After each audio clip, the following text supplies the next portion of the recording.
আমি মাজারে গিয়া চাই, যারা মাজারে গিয়ে সন্তান চায়, বিদেশের ভিসা চায়, সুখ শান্তি চায়, ওই ব্যক্তি চাইতে দেরি, ইমানটা নষ্ট হতে দেরি হবে না, ঠিক কিনা? বিশ্বনবী বলেন আল মাইতু ফি কবরিহি কাল গারিক মিনাল বাহর, সাঁতার না জানা ব্যক্তি যেমন নদীর মধ্যে পড়ে গেলে, সমুদ্রে পড়ে গেলে যতটা বিপদ, একটা কবরবাসী এরকম বিপদে আছে, ওই ব্যক্তি তোমাকে কি করে সাহায্য করবে, ঠিক কিনা? আল্লাহ বলে, হে দুনিয়াবাসী, সব কিছুর মালিক আমি আল্লাহ, আমি আল্লাহ ছাড়া কেউ কোনো কিছু করতে পারে না, দিতে পারে না, এই জন্য আমার কাছে চাও, আমি আল্লাহ তোমাকে দেওয়ার জন্য প্রস্তুত, ঠিক কিনা বলেন? বিশ্বনবী মুহাম্মদ রাসূলুল্লাহ সাল্লাল্লাহু আলাইহি সাল্লাম ইয়ামেনে কিছু লোক পাঠালেন সাহাবীদেরকে কালিমার দাওয়াত দেওয়ার জন্য। সাহাবায়ে কেরাম ইয়ামেনে গেলে বনি আশআরী গোত্রের লোকদেরকে দাওয়াত দেওয়া শুরু করে দিলেন। অল্প কয়েকদিনের মধ্যেই 200-300 মানুষ মুসলমান হয়ে গেছে, সুবহানাল্লাহ বলেন। 200-300 মানুষ যখন মুসলমান হয়ে গেল, ইহুদি খ্রিস্টানদের মুশরিকদের মাথা নষ্ট হয়ে গেল। এইরকম যদি দিন দিন মুসলিমদের সংখ্যা বৃদ্ধি পেতে থাকে, সেদিন বেশি দূরে নয় যেদিন মুসলমানরা কর্তৃত্ব করবে আর আমরা মুসলমানদের গোলামি করা লাগবে। এই জন্য ইহুদি খ্রিস্টানগুলো মুসলমানদের উপর অত্যাচার শুরু করে দিল। মুসলিম মেয়েদের বোরকা জিলবাব টেনে টেনে খুলে ফেলে, মুসলিম পুরুষদেরকে কষ্ট দেয়। এই জন্য তারা কি করবে, হতাশায় পড়ে গেলেন। বিশ্বনবী মুহাম্মদুর রাসূলুল্লাহ সাল্লাল্লাহু আলাইহি ওয়াসাল্লামের কাছে মদিনায় পত্র লিখলেন, ওগো আল্লাহর নবী, 200-300 মানুষ তো মুসলমান হলো ঠিকই, কিন্তু ইহুদি মুশরিকদের মাথা খারাপ হয়ে গেল। মুসলিম মেয়েদের বোরকা টেনে টেনে খুলে ফেলে, কষ্ট দেয়, আমাদেরকে মারধর করে, এই অবস্থা আমরা কি করব?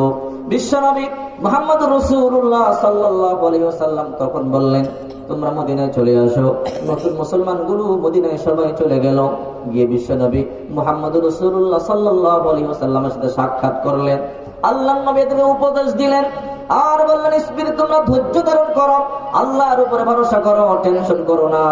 তোমাদেরকে ইমাম দিব, মুয়াজ্জিন দিব, তোমাদেরকে দ্বীন শেখাবে, ইসলাম শেখাবে। আর 10 কিলোমিটার দূরে একটা জায়গা দেখাইয়া দিলেন, ওই জায়গার মধ্যে বসবাস করতে থাকো, তোমাদের কোনো টেনশন নাই। আর তোমাদের সমস্যা হলে আমি বিশ্বনবী মুহাম্মদুর রাসূলুল্লাহর কাছে তোমরা আসবা। এই কথা বললেন। ওই নতুন মুসলমানগুলো 10 কিলোমিটার দূরে একটা জায়গা, ওখানে গিয়ে বসবাস শুরু করে দিলেন। সুবহানাল্লাহ পড়েন। বসবাস করতেছেন, কোনো টেনশন নাই। নিজের দেশ ইয়ামেন থেকে টাকা আসে, ওই টাকা দিয়ে বাজার করে খায়, কোনো টেনশন নাই।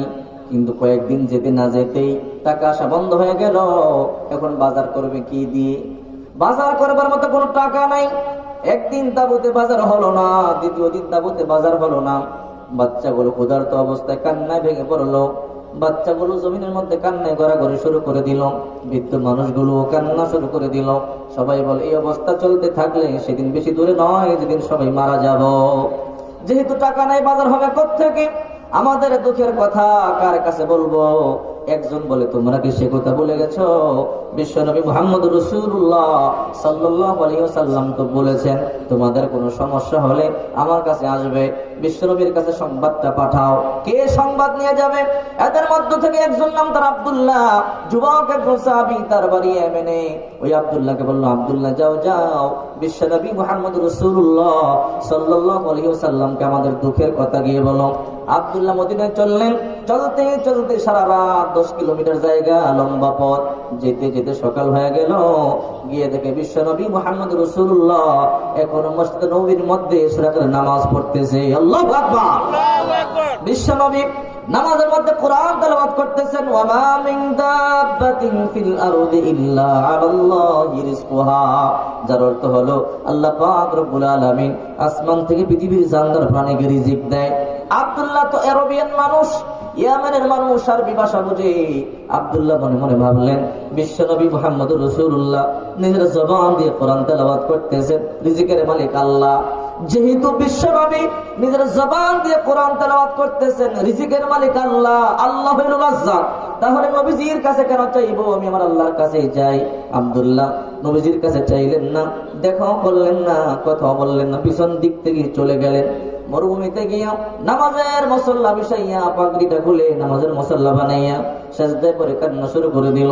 রব্বুল আলামিন, এই মাত্র আমি আপনার বন্ধুর জবান থেকে শুনলাম রিজিকের মালিক আপনি। রব্বুল আলামিন, যদি আপনি রিজিকের মালিক হন, তাহলে এই নতুন মুসলমানদেরকে আসমান থেকে রিজিক দিয়া তাদের রিজিকের কষ্টটা দূর করে দেয়। আল্লাহু আকবার।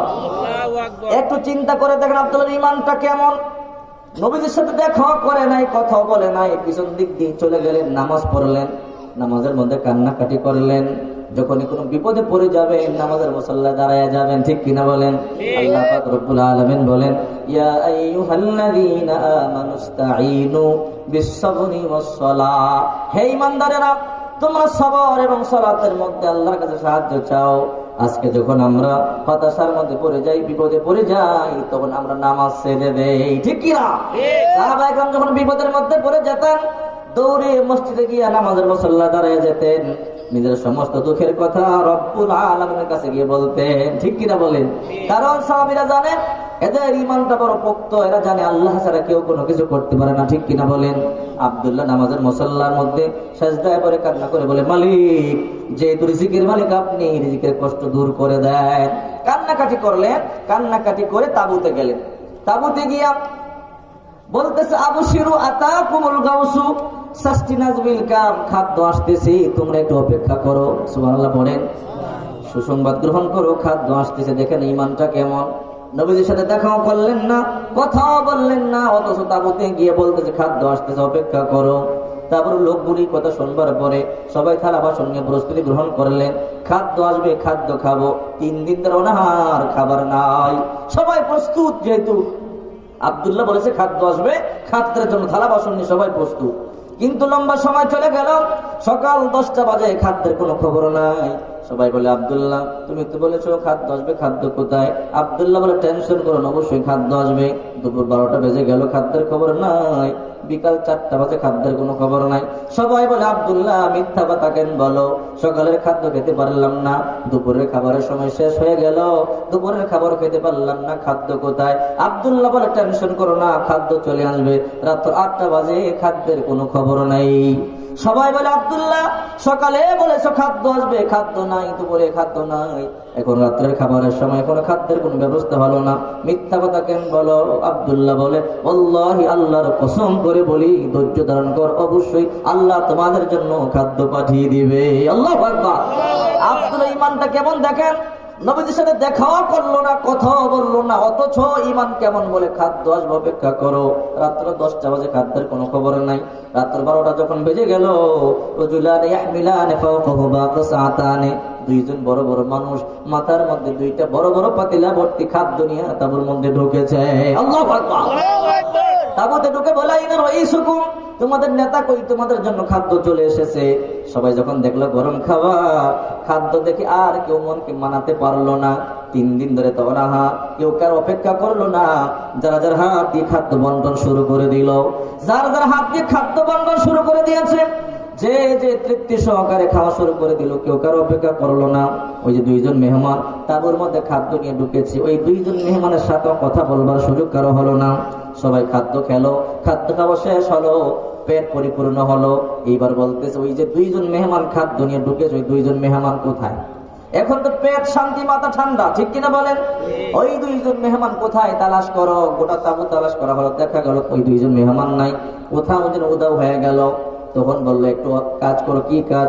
যে খাদ্যগুলো অতিরিক্ত রয়ে গেল, অনেকগুলো খাবার বেশি হয়েছে, এই খাবারগুলো কি করব? এই খাবারগুলো সকালবেলা বিশ্বনবী মুহাম্মদুর রাসূলুল্লাহর কাছে ফিরিয়ে দিয়ে আসবা। সকালবেলা কয়েকজন সাহাবী খাবারগুলো নিয়ে মদিনার দিকে রওনা। যেতে যেতে লম্বা পথ গিয়ে দেখে বিশ্বনবী মুহাম্মদুর রাসূলুল্লাহ সাল্লাল্লাহু আলাইহি ওয়াসাল্লাম এখন মসজিদে নববীর মধ্যে বসে আছে। আল্লাহু আকবার। সালাম দিলেন, সালামুন আলাইকুম মিন বানি আশআরি ইয়া রাসূলুল্লাহ, ও আল্লাহর নবী বনি আশআরি গোত্রের লোকদের পক্ষ থেকে সালাম গ্রহণ করেন।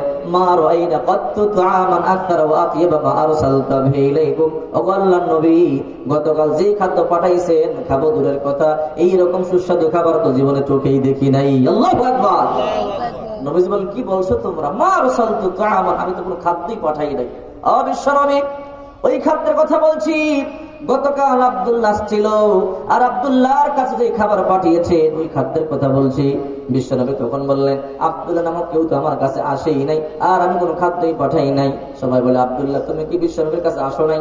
আব্দুল্লাহ বলে, হ্যাঁ আমি তো আসছিলাম। নবী তো না করতেছে, বলে আমি দেখা করি নাই। বিশ্বনবী তখন বলেন, আব্দুল্লাহ আসছিলা কিন্তু দেখা করো নাই, কারণটা কি? বলো, আল্লাহর নবী এসে দেখি আপনি কোরআন তেলাওয়াত করতেছেন, ওয়া মা মিন দাব্বাতিন ফিল আরদি ইল্লা আলাল্লাহি রিজকুহা। যার অর্থ হলো আল্লাহ পাক আসমান থেকে পৃথিবীর জানদার প্রাণীকে রিজিক দেয়। বিশ্বনবী, যেহেতু রিজিকের মালিক আল্লাহ, এই জন্য আমি আপনার কাছে চাইলাম না, আমি আমার আল্লাহর কাছে চাইলাম। মরুপ্রান্তে গিয়া মাথার পাগড়ি খুলে নামাজের মুসাল্লা বানাইয়া আমি আল্লাহর কাছে বললাম, রব্বুল আলামিন, যেহেতু রিজিকের মালিক আপনি, আসমান থেকে রিজিক দিয়ে আমাদের দুঃখটা দূর করে দেন। আল্লাহু আকবার। বিশ্বনবী তখন বললেন, আল্লাহি যালিকা শাইউন রাযাকাকুমুল্লাহু বিস-সামা। আল্লাহর শপথ করে বলি, আল্লাহ পাক আসমান থেকে রান্না করা খাদ্য তোমাদের জন্য পাঠিয়ে দিয়েছে। আল্লাহু আকবার। রিজিকের মালিক কে? আয়াতের মালিক কে? এই জন্য আল্লাহ পাক রব্বুল আলামিন এই আয়াতের শুরুতে বললেন, ওয়াকাদা রাব্বুকা আল্লা তা'বুদু ইল্লা ইয়া। আমি আল্লাহ ছাড়া আর কারো গোলামি করা যাবে না। আল্লাহ ছাড়া আর কারো গোলামি করা যাবে না কি? যাবে না। একমাত্র গোলামি হবে কার? এরপরে দ্বিতীয় স্টেপে বললেন, ওয়াবিল ওয়ালিদাইনি ইহসানা, তোমরা তোমাদের পিতামাতার সাথে সদ্ব্যবহার করো।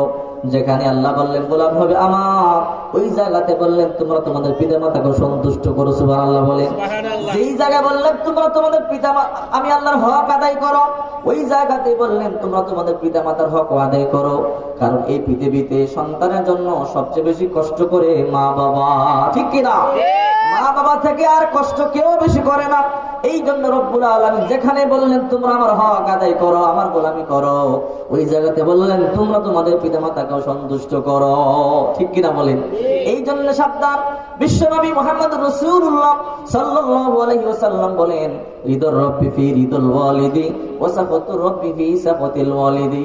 যার উপরে পিতামাতা সন্তুষ্ট তার উপর আল্লাহ পাক সন্তুষ্ট, যার উপরে পিতামাতা অসন্তুষ্ট তার উপর আল্লাহ অসন্তুষ্ট। আপনি যখন দেখবেন আপনার উপর আব্বা মা সন্তুষ্ট, বুঝবেন আল্লাহ পাক সন্তুষ্ট। আর যখন দেখবেন আপনার প্রতি পিতামাতা অসন্তুষ্ট, তখন আপনি বুঝবেন আল্লাহ পাক অসন্তুষ্ট, ঠিক কিনা বলেন? এই জন্যই তো মুসা আলাইহিস সালাম, নাম শুনছেন তো আপনারা?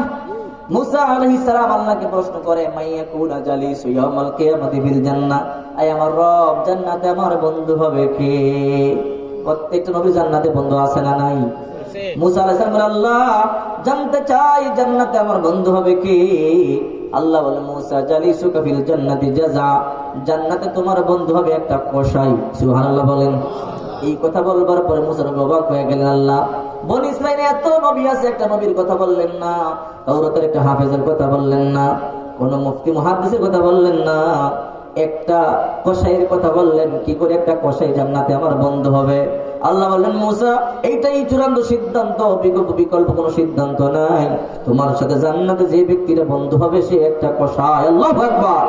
মুসা আলাইহিস সালাম তখন বলেন, আল্লাহ আমি জানি আপনার সিদ্ধান্ত চূড়ান্ত সিদ্ধান্ত, আপনার উপরে কোনো কথা চলে না, আপনার উপরে কোনো খবরদারি চলে না। ওগো মালিক, তবে জানতে চাই ওই কসাইটাকে, ঠিকানাটা একটু বলেন, আমি তাকে দেখবো, আমি তার পরিচয়টা জানবো, কি তার নেক আমল, কোন কারণে সে আমার সাথে জান্নাতে যাবে, একটু দেখতে চাই। আল্লাহ বলেন, মুসা যাও যাও, অমুক বাজারে যাও, ওই বাজারে গিয়ে দেখো একটা কসাই অত্যন্ত ন্যায় আর ইনসাফের সাথে গোশত বিক্রি করে, মাপে বিন্দু পরিমাণ কম দেয় না। হে মুসা, তাকে ফলো করো, ওই কসাইটাই জান্নাতে তোমার বন্ধু হবে। আল্লাহু আকবার। মুসা আলাইহিস সালাম আল্লাহ থেকে ঠিকানা নিয়ে ওই বাজারে গেলেন। বাজারে গিয়ে দেখে বাজারের কর্নারে ছোট্ট একটা দোকান, ওই দোকানের মধ্যে একটা যুবক অত্যন্ত ন্যায় আর ইনসাফের সাথে গোশত বিক্রি করে, মাপে বিন্দু পরিমাণ কম দেয় না, বরং মাপে একটু বেশি দিয়ে নেয়। সুবহানাল্লাহ বলেন। যারা সৎ ব্যবসায়ী, এদের দাম আল্লাহর কাছে অনেক বেশি। বিশ্বনবী মুহাম্মদ রাসূলুল্লাহ সাল্লাল্লাহু আলাইহি ওয়াসাল্লাম বলেন, আত-তাজিরু সুদুকুল আমিন মান নাবিয়িনা ওয়াস-সিদ্দিকিনা ওয়াশ-শুহাদা'i ওয়াস-সালিহিন। যারা সৎ ব্যবসায়ী এরা নবীদের সাথে জান্নাতে যাবে, যারা সৎ ব্যবসায়ী এরা সাহাবীদের সাথে জান্নাতে যাবে, এরা শহীদদের সাথে জান্নাতে যাবে, এরা সালেহীন, এরা সালেহ যারা নেককার যাদের সাথে জান্নাতে যাবে। আল্লাহু আকবার বলেন। এই জন্য ব্যবসার মধ্যে কখনো ধোঁকা দেওয়া যাবে না। সাবধান, ব্যবসায়ী ভাইদেরকে বলছি, আপনাদের দাম অনেক বেশি, এই জন্য ব্যবসা সততার সাথে করবেন। ওই যে ওই লোকটা অত্যন্ত ন্যায় আর ইনসাফের সাথে গোশত বিক্রি করে, মাপে বিন্দু পরিমাণ কম দেয় না। আল্লাহর নবী দাঁড়ায় দাঁড়ায় দেখতেছেন যুবকের কি নেক আমল, কোন কারণে আমার সাথে জান্নাতে যাবে।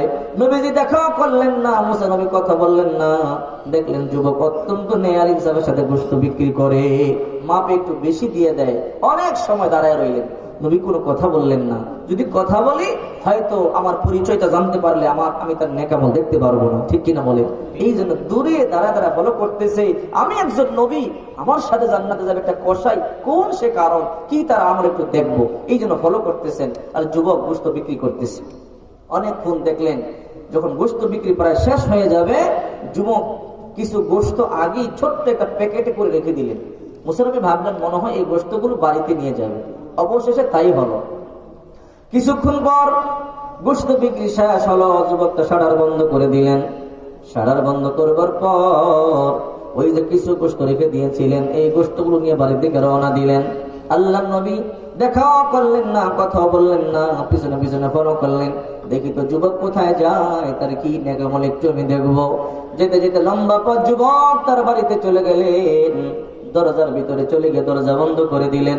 আল্লাহ নবী বাইরে থেকে দরজার মধ্যে নক করে বললেন, ইকরাউল বাব, ইফতাহ বাব ইয়া শাবে। যুবক দরজা খোলো। যুবক বলে, মান আনতা, কে আপনি? আল্লাহ নবী বললেন না আমি মুসা নবী। বললে তো তার নেকামল দেখতে পারবো না। পরিচয় গোপন করে বললেন, আনা মুসাফির, আমি একজন মুসাফির। পথ চলতে চলতে ক্লান্ত হয়ে গেলাম, পরিশ্রান্ত হয়ে গেলাম। যুবক, তোমার ঘরে একটু বসবার জায়গা হবে কি, আরাম করবার জায়গা হবে কি? ওই যুবকটা তখন বললো, আল্লাহর বান্দা, কোনো টেনশন নাই, কোনো সমস্যা নাই, আসেন আমার ঘরে আসেন, আমি মুসাফিরদের খেদমত করতে বড় ভালোবাসি, কোনো সমস্যা নাই, আপনি আমার ঘরে আসেন। এই কথা বলবার পর আল্লাহ নবীকে যুবক চিনতে পারলেন না, কারণ এর আগে তো আর দেখে নাই। মুসা নবীকে ঘরের মধ্যে নিয়া একটা রুমের মধ্যে বসাইয়া বলে, এই রুমের মধ্যে আপনি বসে থাকেন। হে আল্লাহর বান্দা, এই রুমের মধ্যে বসেন, পাশের রুমে আমার একটু কাজ আছে, কাজটা সেরে আবার আমি আপনার কাছে আসবো। আল্লাহ নবী মনে মনে ভাবলেন, যুবক, কি তোর নেয়া কেমন, কি তোর কাজ, এই কাজটাই তো দেখবার জন্য আমি অনেক দূর থেকে এসেছি। যুবক বলে, আপনি এই রুমে বসেন, আমি আসতেছি। এই কথা বলবার পর যুবক পাশের রুমে চলে গেলেন। পাশের রুমে গিয়া উপর থেকে কার থেকে মাথা থেকে একটা বয়োবৃদ্ধা দুর্বল মহিলাকে নামালেন। অত্যন্ত আদর করে যত্ন করে কাঁধে করে নামাইয়া ওই মহিলাটাকে সুন্দর করে গোসল দিলেন। আল্লাহ নবী ওই রুম থেকে দেখতেছেন যুবকের কি নেকামল, কোন কারণে যুবক এত দামি হয়ে গেল। সুন্দর করে যুবক বৃদ্ধা মহিলাকে গোসল দিয়া টাওয়েল দিয়ে মুছে দিলেন, তৈল মালিশ করে বলে, মা আপনি শুয়ে থাকেন, আমি আপনার পরসাবার পায়খানার কাপড়গুলো দৌত করে আসি। আল্লাহ নবী দেখতেছেন ওই যুবক মাকে তৈল মালিশ করে দিয়া শোয়াইয়া দিয়া ওই মায়ের পরসাবার পায়খানার কাপড়গুলো দৌত করে রৌদ্রের মধ্যে শুকাতে দিয়া ওই যুবক আবার মায়ের কাছে এসে বলে, মা আপনি শুয়ে থাকেন গো, আমি আপনার জন্য গোশত বোনা করে আর রুটি বানিয়ে নিয়ে আসি। আল্লাহু আকবার। আল্লাহ নবী দেখতেছেন যুবকের কি নেকামল, কোন কারণে এত দামি হয়ে গেল, কোন কারণে ওই যুবকটা আমার সাথে জান্নাতে যাবে।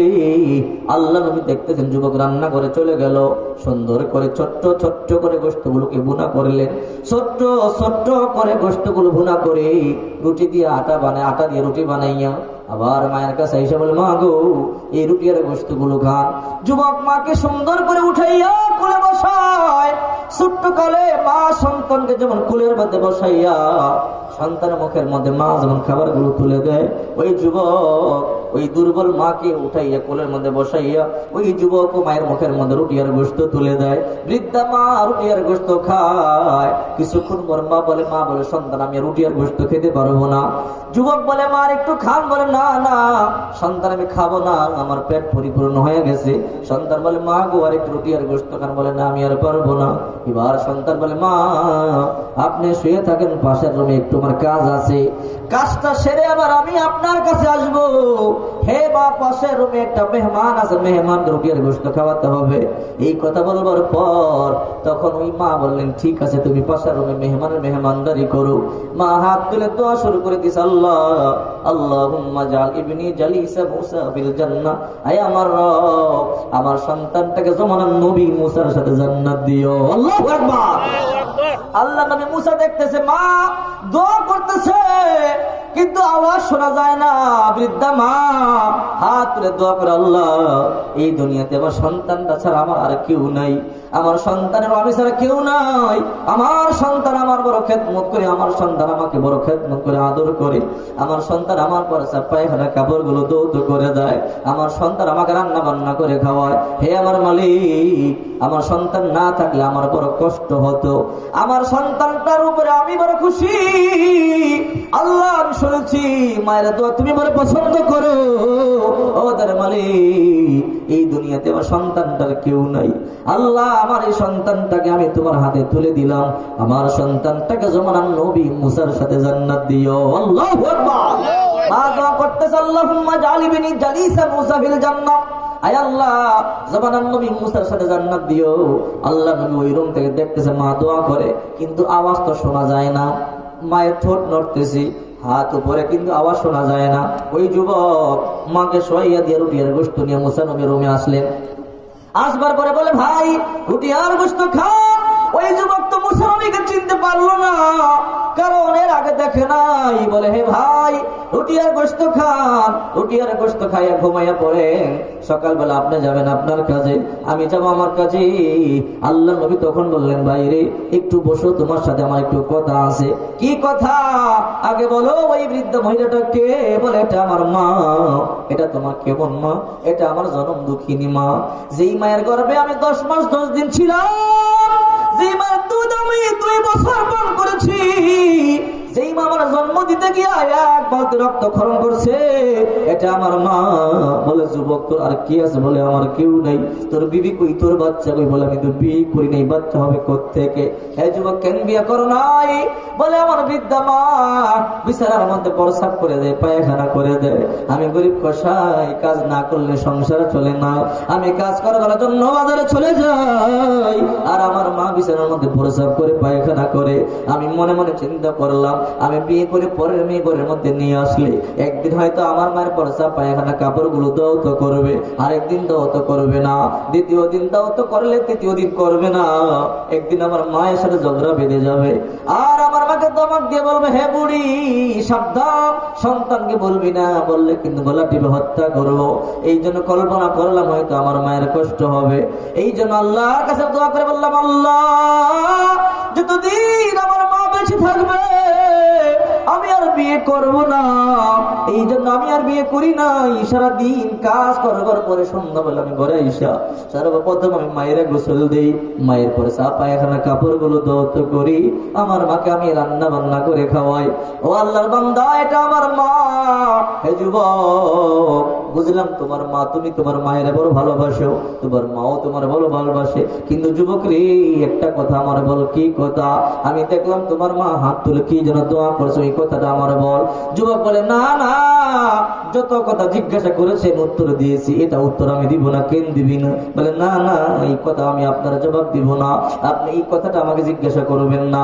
আল্লাহ নবী তো নাসুর বান্দা। বলে, হে যুবক বল, তোর মা তোর জন্য কি দোয়া করছে? বলে, না এটা আমার জিজ্ঞাসা কইরেন না, আপনার যত প্রশ্ন করেছেন উত্তর তো দিয়েছি।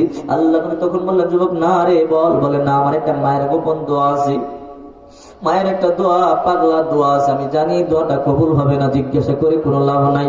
এই কথা বলবার পর আল্লাহ নবী বললেন, যুবক আল্লাহর কসম তুই না বললে তোর রুটি আর গোশত কিন্তু আমি খাবো না। এই কথা বলবার পরে যুবক কান্না করে দিলেন, ওগো আল্লাহর বান্দা, কি আপনি? আপনার আমি চিনি না, কেন আপনি আমার গোপন জায়গার মধ্যে হাত দিলেন? আমার মায়ের একটা গোপন দোয়া আছে, এই দোয়াটা জানি কবুল হবে না। আমি কারো কাছে বলি না, আমার মা একটা দোয়াই সব সময় করে, কেন আপনি জিজ্ঞাসা করলে? এই দোয়া তো কবুল হবে না। আল্লাহ নবী তখন বললেন, কবুল হোক আর না হোক তুই আমার বল। বলে, আমার মা আমার উপর বড় সন্তুষ্ট, এই জন্য আমার মা একটা দোয়া করে, আল্লাহুম্মা জালিবিনি জালিসা মুসা ফিল জান্নাহ। আয় আল্লাহ, জামানার নবী মুসার সাথে আমার সন্তানকে জান্নাত দিও। হে ভাই, আপনি বলেন জামানার নবী মুসা কই আর আমি একটা কসাই, আমার তো তেমন ইবাদত বন্দেগী নাই, এই দোয়া কি কখনো কবুল হবে নাকি? আমার মা দোয়া করে, আল্লাহ আমার সন্তানটাকে জামানার নবী মুসার সাথে জান্নাত দিও। হে ভাই, আপনি বলেন কোথায় নবী মুসা আর আমি একটা কসাই, এই দোয়া কি কবুল হবার নাকি? এটা কি কখনো কবুল হবে নাকি? আল্লাহ নবী তখন বললেন, যুবক তুমি কি জামানার নবী মুসাকে দেখছো কিনা? বলে, না দেখি নাই। কেন দেখো নাই? দেখার কি মনে আশা জাগে না? বলে, আশা তো জাগে, কিন্তু কি করে দেখবো? বলে, কেন দেখো নাই? বলে, নবীর বাড়ি যেতে 2 দিন, আইতে 2 দিন 4 দিন সময় লাগে। আমার মা বড় বিদ্যা, বিছানার মধ্যে প্রস্রাব করে দেয়, পায়খানা করে দেয়। আমার মাকে রান্না বান্না করে কে খাওয়াবে? 4 দিন যদি চলে যায়, আশা আছে তো যাইতে পারি না, গেলে মাকে কে রান্না বান্না করে খাওয়াবে? আমার মার পয়সা পায়খানা কাপড়গুলো কে দৌত করবে? নবীকে দেখবার মনে চায়, কিন্তু এরপর আমি যাইতে পারি না, মনের মধ্যে বড় দুঃখ।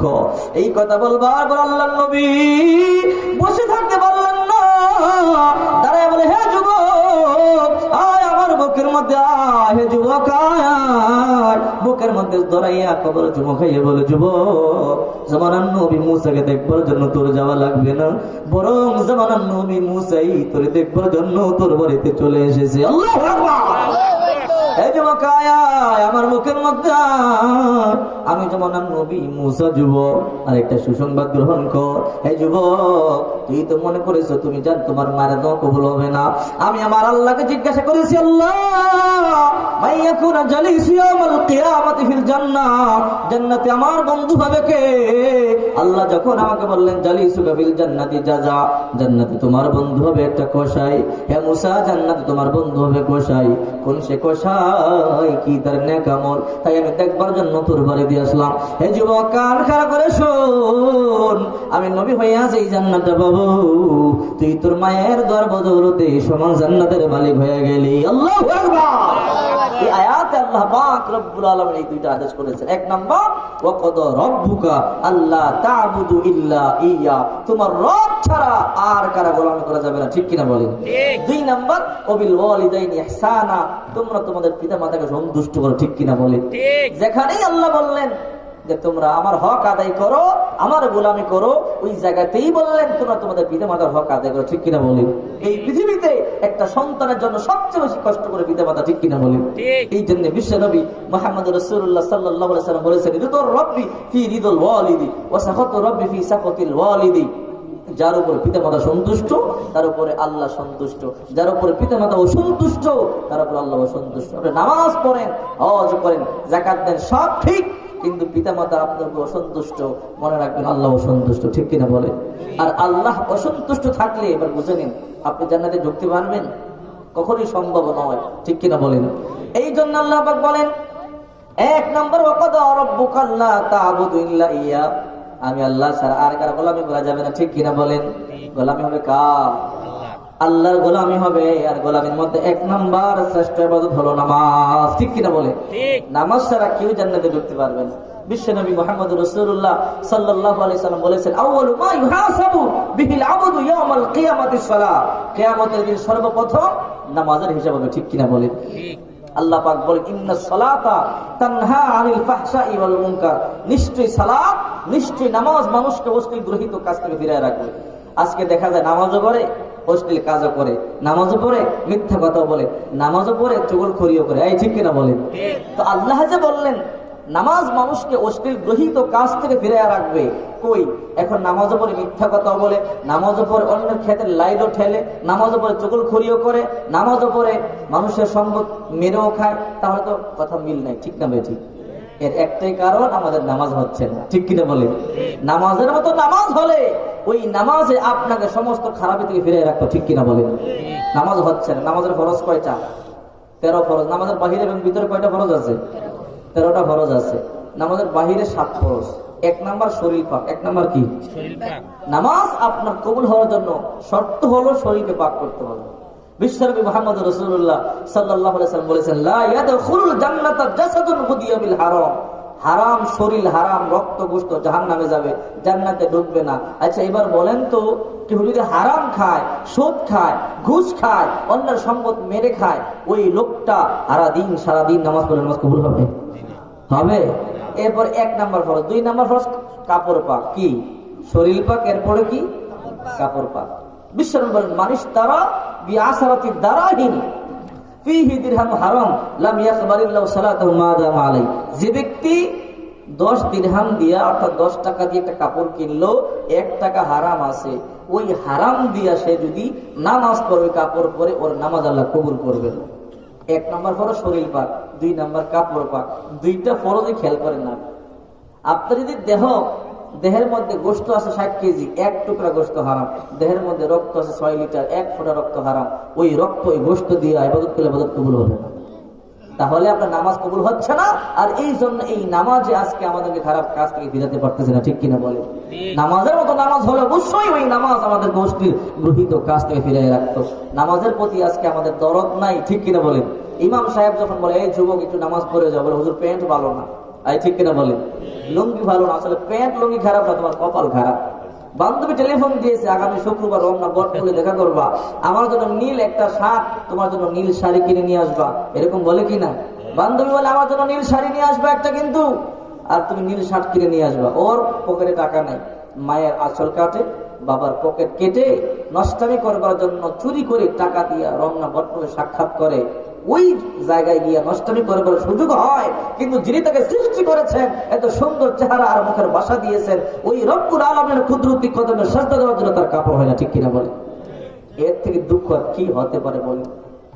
অথচ দেখেন বিশ্বনবী মুহাম্মদুর রাসূলুল্লাহ সাল্লাল্লাহু আলাইহি ওয়াসাল্লাম এবং হযরত আলী রাদিয়াল্লাহু তাআলা যুদ্ধের ময়দান থেকে আসতেছেন, লম্বা পথ।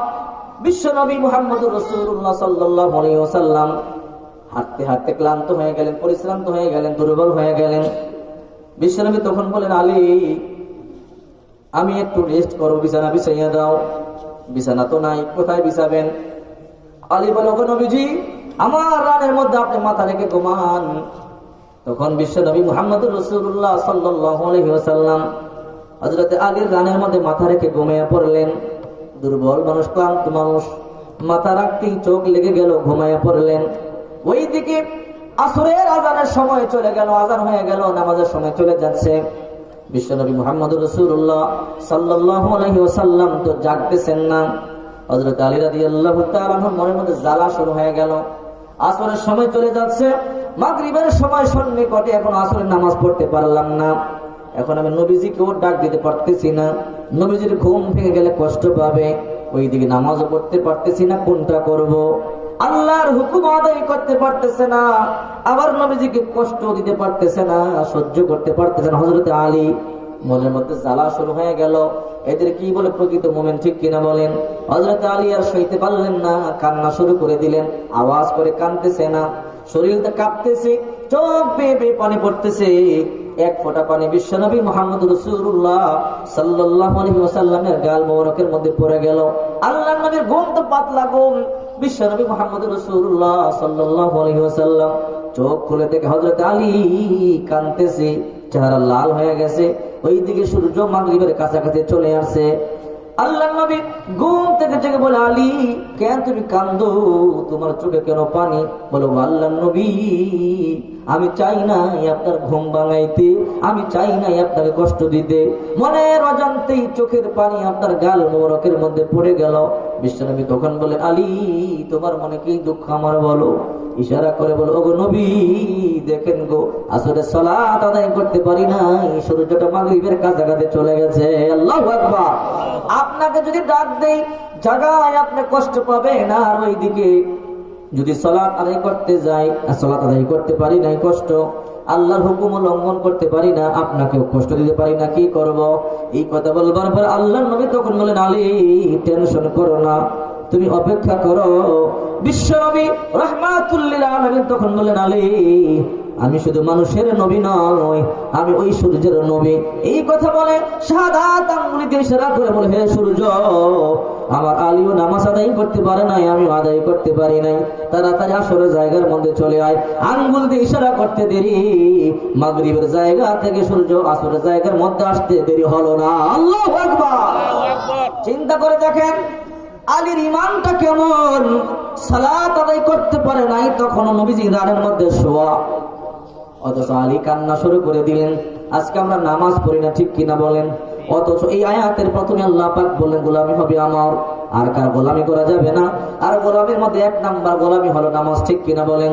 নবীর এক সাহাবী নাম তার তালহা রাদিয়াল্লাহু তাআলা আনহু, প্রতিদিন সবার শেষে মসজিদের মধ্যে ঢুকে আবার সালাম ফিরাইয়া সবার আগে চলে যায়, নামাজ শেষ করে চলে যায়, মুনাজাত করে না। নবীজি ওয়াজ করেন, ওয়াজও শোনে না। একদিন, দুই দিন, তিন দিন সাহাবায়ে কেরাম বিশ্বনবী মুহাম্মদ রাসূলুল্লাহ সাল্লাল্লাহু আলাইহি ওয়াসাল্লামের কাছে বিচার দিলেন, ও আল্লাহর নবী, আমরা সবাই আযান দিলেই সবার আগে মসজিদের মধ্যে ঢুকি, আপনার পিছনে নামাজ পড়ি, নামাজ পড়বার পরে আপনি সালাম ফিরাবার পরে ওয়াজ করেন, ওয়াজ শুনি, আপনার নসিহত শুনি, আমল করি। কিন্তু তলহা রাদিয়াল্লাহু তাআলা আনহু, আপনার সাহাবী তলহা সালাম ফিরে এই দেরি করে না, সাথে সাথে চলে যায়, আপনার ওয়াজ শুনে না, আপনার নসিহত শুনে না। ওগো আল্লাহর নবী, আপনি তাকে জিজ্ঞাসা করেন। একদিন, 2 দিন, 3 দিন, কয়েকদিন পরে সব সাহাবায়ে কেরাম যখন বিচার দিল, ফজরের নামাজ পড়ে বিশ্বনবী মুহাম্মদ রাসূলুল্লাহ সাল্লাল্লাহু আলাইহি ওয়াসাল্লাম তলহার বাড়িতে গেলেন। আল্লাহর নবী রাহমাতুল লিল আলামিন তলহা রাদিয়াল্লাহু তাআলা বাড়িতে গিয়ে দরজার মধ্যে নক করলেন। তলহা, দরজা খোলো, আমি বিশ্বনবী মুহাম্মদ রাসূলুল্লাহ তোমার বাড়িতে এসেছি। আল্লাহু আকবার বলেন। একবার ডাক দিলেন, 2 বার ডাক দিলেন, 3 বার ডাক দিলেন, আর তলহা দরজা খোলে না। কিছুক্ষণ পরে হযরতে তলহা রাদিয়াল্লাহু তাআলা আনহু বিশ্বনবীর সামনে আসলেন। সুবহানাল্লাহ বলেন। আল্লাহর নবী বিশ্বনবী রাহমাতুল লিল আলামিন বলেন, তলহা, আমি কতক্ষণ আগে এসে তোমাকে 3 বার ডাকলাম, তুমি কি আমার ডাক আওয়াজকে শুনতে পাও নাই? তলহা মিথ্যা কথা বলে না, বলে, ওগো নবীজি, আমি আপনার ডাক শুনতে পেয়েছি, 3 বার ডাক দিলাম, এরপর শুনবার পর তুমি কেন উত্তর দিলা না? আর সব সাহাবীরা বিচার দিল, তুমি সবার পরে মসজিদের মধ্যে যাও, আবার সবার আগে চলে আসো, আমার ওয়াজ শোনো না, নসিহত শোনো না, কারণটাকে আমাকে বলো। হযরত তলহা রাদিয়াল্লাহু তাআলা আনহু চোখের পানিগুলো ছেড়ে দিয়ে বলল, ওগো নবীজি, চেয়েছিলাম এই কথাটা গোপন রাখতে, কিন্তু প্রকাশ হয়ে গেল। ও নবী, প্রতিদিন সবার পরে মসজিদের মধ্যে যাই, সবার আগে আসি, কারণটাকে জানেন? বলে, কি কারণ? ওগো নবীজি, আমার ঘরে ওই রকম 2টা কাপড় নাই যে কাপড় পরে আমার বিবি আর আমি একসাথে নামাজ পড়বো। ওগো আল্লাহর নবী, নামাজ পড়বার মতো ঘরের মধ্যে একটা কাপড়, এই জন্য ঘরের মধ্যখানে বিশাল বড় একটা গর্ত করেছি। আজান যখন হয়, আমার বিবি আমাকে বলে, ও স্বামী আমার তলহা, আপনি তো নামাজ পড়াবার জন্য নবীজির পিছনে নামাজ পড়াবার জন্য চলে যাবেন। হে স্বামী আমার, তাড়াতাড়ি যান, নামাজ পড়ে দেরি করবেন না, আপনি আসলেই আপনার কাপড়টা পরে আমি নামাজ পড়বো। ওগো নবীজি, এই জন্য তাড়াতাড়ি করে আমি মসজিদের মধ্যে এসে সালাম ফিরে চলে যাই, না জানি এই অবস্থায় আমার বিবি মারা যায়। যদি নামাজ আদায় না করে আমার বিবি মারা যায়, আল্লাহর দরবারে কি জবাব দিবে? এই জন্য আমি তাড়াতাড়ি সালাম ফিরাইয়া আমি চলে আসি। আমি আয়েশা আমার বিবিকে কাপড়টা দিলে আমার বিবি ওই কাপড় পরে নামাজ পড়তে পারে। দেখেন কত কষ্ট করেছে সাহাবীরা। আল্লাহর নবী তখন বললেন, বুঝলাম, কিন্তু এখন আমি 3 বার তোমাকে ডাকলাম, আমার ডাক শুনতে পাও নাই? বলে, হ্যাঁ শুনতে পেয়েছি। তো শুনতে পাওয়ার পর তুমি কেন দরজা খুললা না? বলে, ও আল্লাহর নবী, তখন আমার বিবি কাপড় পরে নামাজ পড়তেছিল, আমি এই অবস্থায় দাঁড়িয়েছিলাম, যেই কাপড় আমার পরনে ছিল ওই কাপড় পরে আমি আপনার দরবারে আসতে পারবো না, আপনার সামনে এসে দাঁড়াতে পারবো না। এইদিকে বিবি নামাজ পড়তেছে, আল্লাহর সাথে কথা বলতেছে, এইদিকে আপনি আমাকে ডাকতেছেন, কোন দিকে যাব? এই জন্য বিবিকে বললাম, বিবি তাড়াতাড়ি কাপড়টা দাও, কাপড়টা দিলে আমি নবীদের সামনে যাব। এই জন্য আমি আওয়াজ শুনেও চুপ রইলাম। উত্তর দিয়ে যদি দেরি করি, আপনি মনে মনে ভাববেন উত্তর দেওয়ার পরও কেন দেরি করে, এই জন্য উত্তর দিলাম না, চুপ রইলাম। বিবি সালাম ফিরাতে দেরি, কাপড়টা নিয়ে আমি এখন পরে আমি আপনার সামনে হাজির হয়েছি। ওগো নবী, আমার অপরাধগুলো আপনি মাফ করে দেন। আল্লাহু আকবার বলেন। এই কথা শুনবার পরে আল্লাহর নবী নিজে কান্না করে দিলেন, চোখের পানি ছেড়ে আল্লাহর নবী হাত তুলে বলে, আল্লাহ, আমার তলহা এত কষ্ট করে, অথচ আমি জানি না নামাজ পড়বার জন্য আমার তলহার বিবির একটা কাপড় নাই। রব্বুল আলামিন, যেই তলহা তোমার জন্য এত এত কষ্ট করে গোপনে কারো কাছে বলে নাই, আমি তোমার কাছে দরখাস্ত করি ওই তলহাকে জান্নাতের মেহমান বানাইয়া দাও। আল্লাহ নবী দোয়া করতে দেরি, আল্লাহ পাক রব্বুল আলামিন জান্নাত থেকে জান্নাতের সার্টিফিকেট পাঠাইয়া দিতে দেরি করলেন না। আল্লাহু আকবার। আশারে মুবাশশারের মধ্যে একজন হয়ে গেলেন, সুবহানাল্লাহ বলেন। জান্নাতে সুসংবাদ প্রাপ্ত 10 জনের মধ্যে একজন, সুবহানাল্লাহ। এই জন্য আল্লাহ পাক বলেন, ইন্নাস সালাতা তানহা আনিল ফাহশাই ওয়াল মুনকার, নিশ্চয় নামাজ তোমাদেরকে অশ্লীল গৃহীত কাজ থেকে ফিরিয়ে রাখবে। বিশ্বনবী মুহাম্মদ রাসূলুল্লাহ সাল্লাল্লাহু আলাইহি ওয়াসাল্লাম ইন্তেকালের পূর্বে বারবার বলতেন, আসসালাত আসসালাত আসসালাত ওয়া মা মালাকাত আইমানুকুম, নামাজ নামাজ নামাজ, আর তোমরা তোমাদের অধীনস্থদের সাথে ভালো ব্যবহার করো। নামাজ, নামাজের বিকল্প কোনো নাই। বিশ্বনবী এই জন্য বলে নামাজ পড়তে হবে। কিয়ামতের ময়দানে হিসাব যখন নেবে বলা হবে প্রথম নামাজের হিসাব। কিসের হিসাব? নামাজ। আজকে অনেকেই ইচ্ছা করে নামাজ পড়ে না, গল্প গুজব করে নামাজ ছেড়ে দিয়ে, এরকম আছে না নাই? আপনি যত ইবাদত করেন, নামাজ যদি আপনি না পড়েন জান্নাতে ঢুকতে পারবেন না, ঠিক না বেঠিক? বিশ্বনবী যুদ্ধের ময়দান থেকে আসতেছেন, রাত্র হয়ে গেল, তো নবীজি সাহাবীদেরকে বলল, সাহাবায়ে কেরাম, এই তোমরা শোনো, আমরা এখানে একটু বিশ্রাম করব, রাত্রে আমরা ভ্রমণ করা নিরাপদ মনে করি না, এখানে আমরা বিশ্রাম করব, ইনশাআল্লাহ সকালবেলা আমরা আমাদের গন্তব্যস্থানে ফিরে যাব। তো নবীজি সাল্লাল্লাহু আলাইহি ওয়াসাল্লাম সাহাবীদেরকে নিয়ে তাঁবু গাড়লেন, রাত্রে বিশ্রাম করবেন। কিন্তু এই অবস্থায় পাহারাদারের প্রয়োজন। বিশ্বনবী তখন বললেন, দুইজন পাহারাদার প্রয়োজন, যেই দুইজন পাহারা দিবে এই দুইজন আল্লাহর পক্ষ থেকে জান্নাতের সুসংবাদ গ্রহণ করে নাও, সুবহানাল্লাহ বলেন। তো দুইজন দাঁড়ায় গেছেন, একজন মুহাজির, একজন আনসারী। একজনের বাড়ি মক্কায় আর একজনের বাড়ি মদিনায়। যার বাড়ি মক্কায় তার নাম হলো আম্মার ইবনে ইয়াসার রাদিয়াল্লাহু তাআলা আনহু, আর যার বাড়ি মদিনায় তার নাম আব্বাদ ইবনে বশীর রাদিয়াল্লাহু তাআলা, সুবহানাল্লাহ বলেন। দুইজন দাঁড়ায় গেছে। দুইজন দাঁড়ায় বলেন, ওগো আল্লাহর নবী, আপনারা ঘুমান, টেনশন করবেন না, আমরা দুইজন পাহারা দিব। বিশ্বনবী মুহাম্মদুর রাসূলুল্লাহ সাল্লাল্লাহু আলাইহি ওয়াসাল্লাম বললেন, তোমাদেরকে আল্লাহ তাআলা জান্নাত দান করবেন, সুবহানাল্লাহ পড়েন। ওই দুইজন বলল, আল্লাহর নবী, আপনারা ঘুমান, আমরা সারা রাত পাহারা দিব। এই কথা বলবার পরে আল্লাহর নবী বিশ্বনবী মুহাম্মদুর রাসূলুল্লাহ সাল্লাল্লাহু আলাইহি ওয়াসাল্লাম সাহাবীদেরকে নিয়ে ঘুমাইয়া পড়লেন। হযরতে আম্মার ইবনে ইয়াসার রাদিয়াল্লাহু তাআলা আনহু, হযরতে বশীর আব্বাদ ইবনে বশীর রাদিয়াল্লাহু তাআলা আনহু দুইজন পাহারা দিচ্ছেন, পরামর্শ করতেছে দুইজনে ভাই। দুইজন সারা রাত পাহারা দিয়ে কি করব? বলে কি করা উচিত? একজন বলতেছে, একজন আমরা ঘুমাই, একজন আধা রাত ঘুমাবো, এরপরে আবার জাগিয়ে দিবেন, আরেকজন আধা রাত ঘুমাবো, পাহারা দিব। দুইজন একত্রে পাহারা দিয়ে কোনো লাভ নাই, একজন ঘুমাইয়া পড়েন। পরামর্শ হলো, কে আগে পাহারা দিবা? মদিনার আনসারী সাহাবী আব্বাদ ইবনে বশীর রাদিয়াল্লাহু তাআলা আনহু বলে, আমি এখন পাহারা দেই, এরপর আপনাকে জাগাইয়া দিব। ওগো আম্মার ইবনে ইয়াসির, আপনি ঘুমাইয়া পড়েন, আপনি ঘুমান, রাত্র যখন আদা হয়ে যাবে আমি আপনাকে জাগাইয়া দিব। এই কথা বলবার পর হযরতে আম্মার ইবনে ইয়াসির রাদিয়াল্লাহু তাআলা আনহু ঘুমাইয়া পড়লেন, শুয়ে ঘুমাইয়া গেলেন।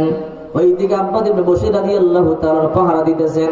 আব্বাস ইবনে বশীর রাদিয়াল্লাহু তাআলা পাহারা দেয়, আর মনে মনে ভাবে, শুধু শুধু বসে থেকে কি লাভ, আমি একটু নামাজের মধ্যে দাঁড়াইয়া যাই, নামাজ হবে, পাহারা হয়ে যাবে। এই চিন্তা করে নামাজের মধ্যে দাঁড়ায় গেলেন। নামাজের মধ্যে দাঁড়াইয়া কোরআন তেলাওয়াত শুরু করে দিলেন। লম্বা সূরা সূরাতুল কাহফ তেলাওয়াত করতেছেন। লম্বা সূরা, কোন সময় যেন পিছন দিক দিয়ে দুইটা তীর ঢুকে বুক দিয়ে বের হয়ে গেছে, নিজেও জানেন না। আল্লাহু আকবার বলেন। নামাজ পড়তেছেন, লম্বা সময় যখন চলে গেল, তখন নামাজের মধ্যেই মনে হলো, হায় হায়, আমাকে তো পাহারাদার নিযুক্ত করা হয়েছে, এইরকম শুধু নামাজ পড়লে হবে না। তাই সালাম ফিরাইয়া অর্ধেক রাত হয়ে গেল, আম্মার ইবনে ইয়াসির রাদিয়াল্লাহু তাআলা আনহুকে ডাকলেন, হে ভাই উঠেন, আধা রাত হয়ে গেছে। আম্মার ইবনে ইয়াসির রাদিয়াল্লাহু তাআলা ওইটা দেখে, ওই যে সাহাবী বশীরের পেটের ভিতরে পিঠ দিয়া দুইটা তীর ঢুকে বুক দিয়ে বের হয়ে আসে। আল্লাহু আকবার বলেন। বলতেছে, হে বশীর, তোমার পিঠ দিয়ে দুইটা তীর ঢুকে বুক দিয়ে বের হয়ে আসে, রক্ত রঞ্জিত হয়ে গেছে, কেন তুমি আমাকে বলো নাই, কেন তুমি আমাকে ডাকো নাই?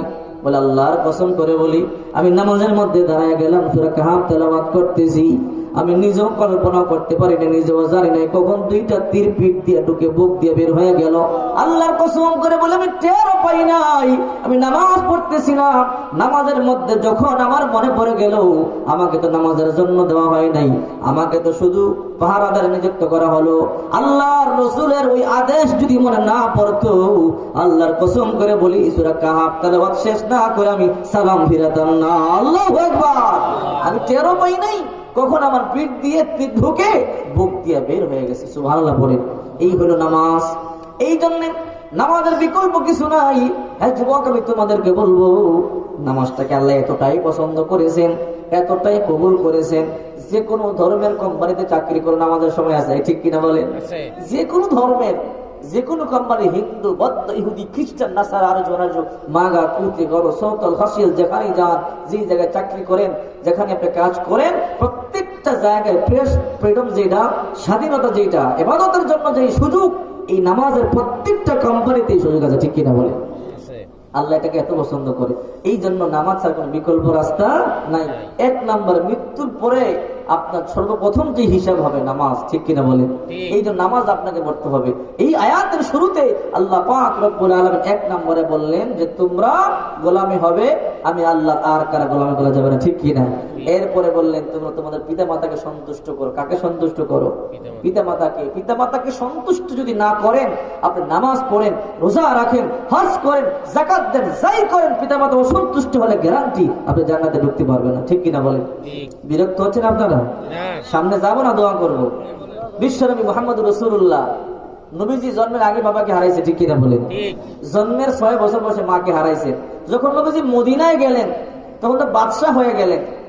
নবীজির তখন স্বর্ণের অভাব নাই, অস্ত্রের অভাব নাই, তখন নবীজি মাঝে মাঝে হাউমা করে কাঁদতেন। সাহাবায়ে কেরাম বলে, আল্লাহর নবী, এখন আপনার কোনো কিছুর অভাব নাই, এখন আপনি মাঝে মাঝে হাউমা করে কেন কাঁদেন হঠাৎ করে? বলে, সাহাবীরা, আমার আব্বা আম্মার কথা মনে হলে আমার কলিজার মানে না। তোমাদের তো বাবা মা আছে, তোমাদের মাথার মধ্যে যখন হাত বুলাইয়া দোয়া করে, আমি যখন দেখি আমার কলিজা মানে না। আমি আমার আব্বারে দেখেই নাই, আর 6 বছর বয়সে আমার মা চলে গেছে। বিশ্বনবী মুহাম্মদ রাসূলুল্লাহ সাল্লাল্লাহু আলাইহি ওয়াসাল্লাম যখন 6 বছর, আল্লাহর নবী কখনো খেলাধুলা করতেন না, কিন্তু দাঁড়ায় দাঁড়ায় খেলা দেখতেন। আল্লাহর নবী একদিন খেলা দেখতেছেন সন্ধ্যাবেলা। যখন খেলা শেষ হলো, বাচ্চাদের বাবারা এসে সন্তানদেরকে কোলে নিয়ে যায়। সন্তান বাবার কোলে উঠে গলার মধ্যে জাপ দিয়ে দৌড়ে চুমু খায়, বাবাও চুমু খায়। আল্লাহর নবী, বিশ্ব নবী 6 বছরের বালক তখন কান্দে, হায় আমার বাবা নাই, আমার বাবা থাকলে তো আমার এরকম কোলে নিত, আদর করতো, যত্ন করতো। আল্লাহ নবী কাঁদতেছে। প্রত্যেকটা সন্তান যারা যারা ঘরে চলে গেল। সন্ধ্যা হয়ে গেল, আল্লাহ নবী ঘরে যায় না। আল্লাহ নবী একা একা কান্না করতেছেন। ওইদিকে মা আমেনা টেনশনে পড়ে গেলে, কেন আমার মুহাম্মদ ঘরে আসে না, আমার সন্তানটার কি হলো? মা আমেনা ঘর থেকে বের হয়ে গেল। এই আরবের লোকেরা, তোমরা আমার সন্তান মুহাম্মদকে দেখছো কিনা বলো? বলে, না গো আমেনা, না না, আমরা তোমার সন্তান মুহাম্মদকে দেখি নাই। একজন বলে, আমেনা, আমরা তোমার সন্তান মুহাম্মদকে দেখেছি। বলে, কোথায়? সাফা পর্বতের পাদদেশে আব্বা আব্বা বলে কান্না করতেছে।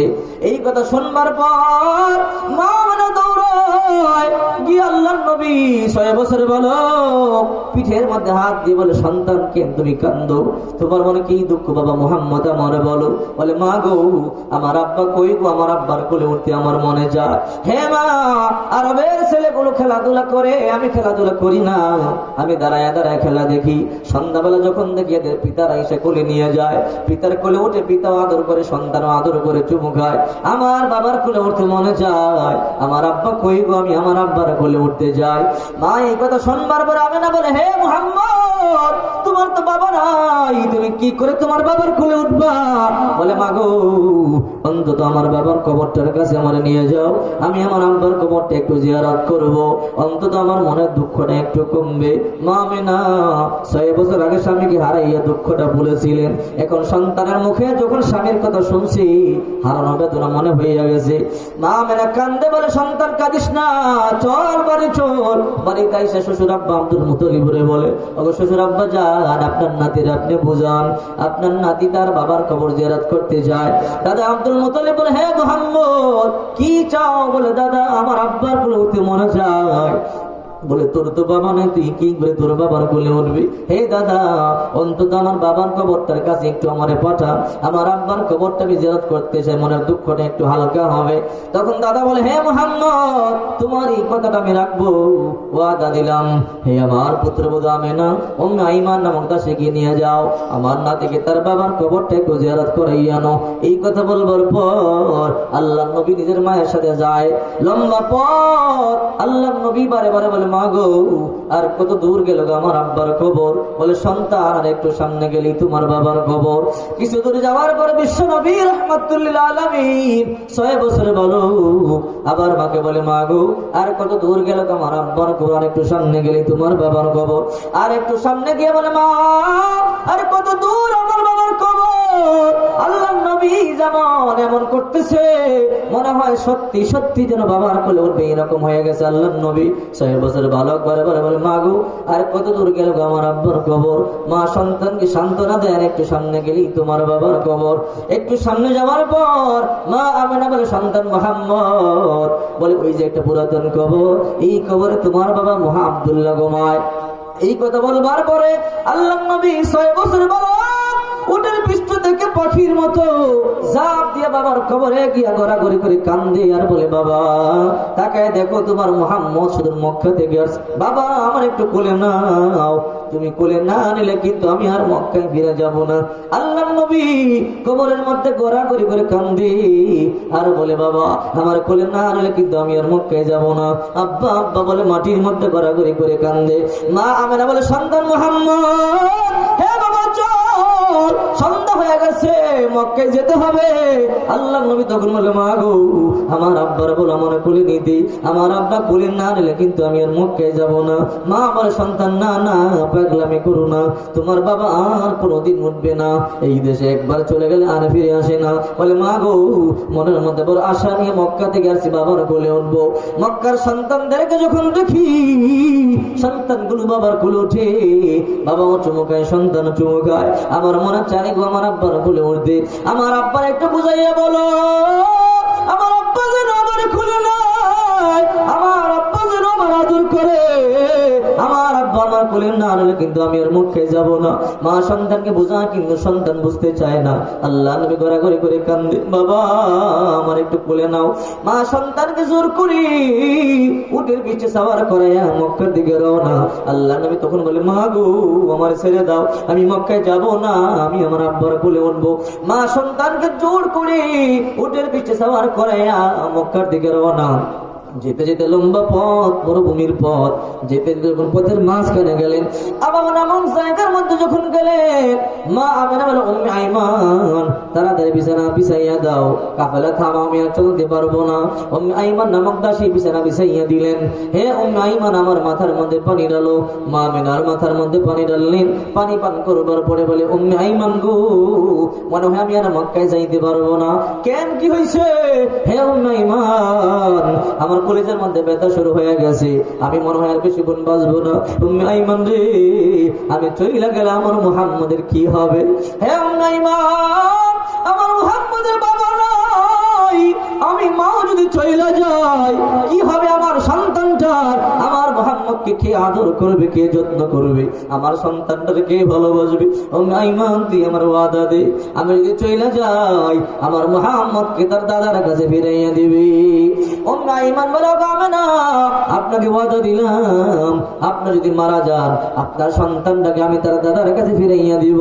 আল্লাহ নবীর মা কান্দে, 6 বছরের বালক মায়ের কাছে গিয়ে বলে, মা গো এই মরুভূমির মধ্যে কেন তুমি কান্দো? হে মা তোমার মনে কি দুঃখ আমার বলো, কি কষ্ট? মা মনে বলে, হে বাবা মুহাম্মদ, হে বাবা মুহাম্মদ সত্য কথা গোপন করে কোনো লাভ নাই। বাবা আমার কলেজের মধ্যে যে এই ব্যথা, মনে হয় আমি আর বেশিক্ষণ বাঁচবো না, মনে হয় আমি মারা যাব। হে বাবা তুমি আমারে মাফ করে দাও। হে মুহাম্মদ আমি মা হিসেবে তোর খেদমত করতে পারলাম না, তুই আমারে মাফ করে দে। এই কথা বলবার পর আল্লাহর নবী কান্না করে বলে, মা গো এ কেমন কথা তুমি বলো? হে মা তুমি না জানো আমার বাবা নাই, তুমি চইলা গেলে গো আমি কারে মা বলে ডাকবো? হে মা কে আমার আদর করবে, কে আমার যত্ন করবে? হে মা তুমি না জানো তোমার বুক ছাড়া আমি ঘুমাই না। মা জন্মের আগে বাবা চলে গেল, মনের মধ্যে এক বিশাল পরিমাণ দুঃখ পাহাড় নিয়ে আসছিলাম, বাবার কবরটা জিয়ারত করে একটু হালকা করবো, এখন তুমি যদি চলে যাও আমি কারে মা